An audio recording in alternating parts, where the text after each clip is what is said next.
Evangelio de nuestro Señor Jesucristo según San Mateo. Gloria a ti, Señor.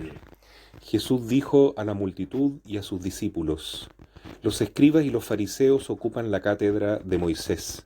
Ustedes hagan y cumplan todo lo que ellos les digan, pero no se guíen por sus obras, porque no hacen lo que dicen. Atan cargas pesadas y difíciles de llevar, y las ponen sobre los hombros de los demás, mientras que ellos no quieren moverlas ni siquiera con el dedo. Todo lo hacen para que los vean, agrandan las filacterias y alargan los flecos de sus mantos. Les gusta ocupar los primeros puestos en los banquetes y los primeros asientos en las sinagogas, ser saludados en las plazas y oírse llamar mi maestro por la gente. En cuanto a ustedes, no se hagan llamar maestro, porque no tienen más que un maestro y todos ustedes son hermanos. A nadie en el mundo llamen Padre, porque no tienen sino uno, el Padre Celestial. No se dejen llamar tampoco doctores, porque solo tienen un doctor, que es el Mesías. El mayor entre ustedes será el que los sirve. Porque el que se eleva será humillado, y el que se humilla será elevado. Palabra del Señor. Gloria y honor a ti, Señor Jesús. Hoy el Santo Evangelio y las primeras lecturas que hemos escuchado con el Salmo nos vienen a dar una respuesta a la problemática que se planteaba ayer, ¿no? De cómo poder obtener la misericordia de Dios, ya dado que somos pecadores, dado que no solamente nos afectan nuestros pecados personales, sino que de algún modo los pecados de nuestros ancestros también traen consecuencias en nuestra vida, ¿no?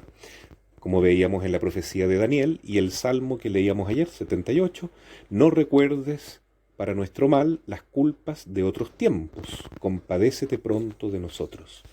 Es decir, realmente la palabra de Dios nos advierte que necesitamos la misericordia de Dios, necesitamos que el Señor nos toque con su mano y con su amor redentor, nos cambie de verdad, nos transforme el corazón. ¿Es posible eso? Sí. Dice la palabra de Isaías, la primera lectura que hemos escuchado hoy, que dice que aunque sean rojos, ¿no es cierto?, como la púrpura, serán como la lana, ¿no? Aunque sus pecados sean como la escarlata, se volverán blancos como la nieve. O sea que el Señor puede transformar realmente nuestro corazón, y eso es una muy buena noticia. Una pena, como piensan los hermanos evangélicos, siguiendo a Lutero, que creen que la gracia de la salvación pasa como un barniz por encima de nosotros, ocultando o tapando toda la podredumbre espiritual que se mantiene en cada uno de nosotros. Y eso es todo lo contrario. Lo que dice Dios es que, aunque nuestros pecados sean rojos como la grana, quedarán nuestras almas blancas como la nieve. Y por eso entonces hay que pedir la misericordia, hay que atreverse a clamar y creer y tener esperanza de que verdaderamente podemos cambiar y el Señor nos puede cambiar. Eso es la pura verdad. Pero hay una condición para que la gracia de Dios transforme ese corazón rojo de pecado, ¿no es cierto?, y lo transforme en algo blanco como la nieve, es la humildad. Esa es la condición mayor. Y por eso Jesús dice en el Evangelio de hoy que el que se eleva será humillado y el que se humilla será elevado. O sea, la condición para que la gracia de Dios actúe y opere en nosotros, sacando lo malo y trayendo los dones, los carismas, las virtudes de Dios, es que seamos humildes. No queda otra. Y la humildad, que es en el fondo, es reconocer que Dios es Dios y que nosotros somos sus criaturas. No ponernos en el lugar de Dios. Por eso dice Jesús: no llamen a nadie padre, solamente tienen un padre, no se dejen llamar doctores ni maestros, porque solamente tienen un maestro, que es Cristo.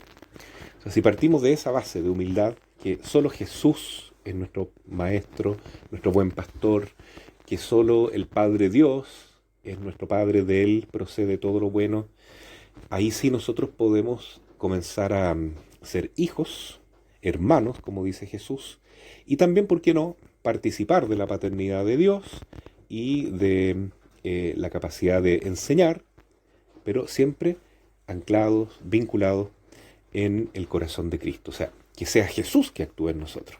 No como los fariseos, que Jesús pone como ejemplo, que dicen cosas pero no las cumplen.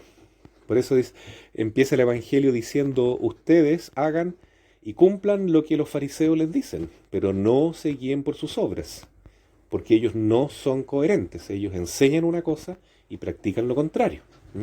Eso no es humilde, porque es enseñar y muchas veces juzgar a los que no cumplen con los mandamientos de Dios, pero condenar incluso, pero no hacer nada para uno mismo cumplir. Entonces, eso es absurdo, dice Jesús, y es muy triste porque con esa falta de humildad la gracia de Dios no puede actuar. No, ahí sí que sí, el corazón del hombre, por más que aparente bondad y santidad, seguirá rojo de pecado. Para que se vuelva blanco como la nieve hay que ser humilde y reconocer entonces que nada podemos hacer sin Jesús, que no es bueno ocupar los primeros puestos, que no es bueno que la gente nos crea esto y lo otro, que nos elogien, sino que ojalá compartamos la misma suerte de Cristo, la humillación, ¿no es cierto? Las calumnias, ¿no? Los azotes incluso, de la indiferencia, del rechazo.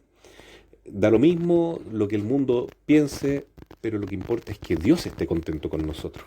Y la única manera es, como dice aquí, el que se eleva será humillado y el que se humilla será elevado. Vemos el ejemplo de la Virgen entonces, que proclama su alma la grandeza del Señor, está llena de gozo, está llena de Dios, Cristo habita en ella, porque ha mirado la humildad de su esclava.